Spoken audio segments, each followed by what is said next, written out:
Hi, எல்லாருக்கும் வணக்கம். Mister X படத்தோட ப்ரீமியர் ஷோ பார்த்தேன். ஒரு ஒரு உலகத்தரமான படம்னு சொல்லலாம். சூப்பராக இருந்தது. ட்விஸ்ட்டுகள் எல்லாமே பயங்கரமாக இருந்தது. அந்த ஒரு ஹாலிவுட் மேக்கிங் அந்த மாதிரி தான் இருந்தது. ட்ரெய்லர் பார்த்தவங்களுக்கு அந்த மாதிரி ஃபீல் ஆச்சு. அஃப்கோர்ஸ் படம் பார்க்கும்போது அது இன்னும் நல்லாயிருக்கு.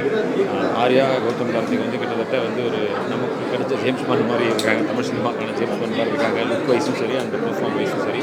அண்ட் மஞ்சு வாரியர் மேம் அவங்கள பற்றி கண்டிப்பாக சொல்லணும். உண்மையிலே அவங்க பெரிய ஃபேன். இதுக்கப்புறம் இன்னும் நிறையா ஃபேன் கிடைப்பாங்க இங்கே. அந்தளவுக்கு ஒரு சூப்பராக ஆக்ஷன் அவங்க பயங்கரமாக பண்ணியிருந்தாங்க. நம்மளோட ஜெயசாந்தி மேடம் பார்த்தோம். அதுக்கப்புறம் பயங்கரமான ஒரு ஆக்ஷன் பிளாக் இந்த படத்தில் அவங்களுக்கு இருக்குது. ஸோ ரொம்ப ஹாப்பியாக இருந்தது.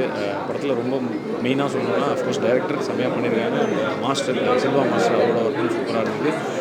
மியூசிக்காக இருக்கட்டும், அண்ட் ப்ரொடக்ஷன் வேல்யூவாக இருக்கட்டும், Venkatesh sir and Lakshman sir அவங்களோட அந்த ப்ரொடக்ஷன் பயங்கரமாக பண்ணியிருக்காங்க. ஓவராலாக எல்லாமே ரொம்ப நல்லா நடிச்சிருந்தாங்க. நிறைய ட்விஸ்ட்டுகள் சரத் சார் எல்லாம் பயங்கரமான ட்விஸ்ட்டாக இருந்தது. அஃப்கோர்ஸ் ரிவீல் பண்ண முடியாது. ஸோ நீங்களே பாருங்கள். கேமராமேன் வின்சென்ட்னு ஒரு நீண்ட நாள் நண்பர், அவரும் பயங்கரமாக ஒர்க் பண்ணியிருக்காரு. ஸோ ஓவராலாக ஒரு நல்ல படம். எல்லோரும் தியேட்டரில் பாருங்கள். நிச்சயமாக மிஸ்டர் எக்ஸ் நல்ல படம். Love you.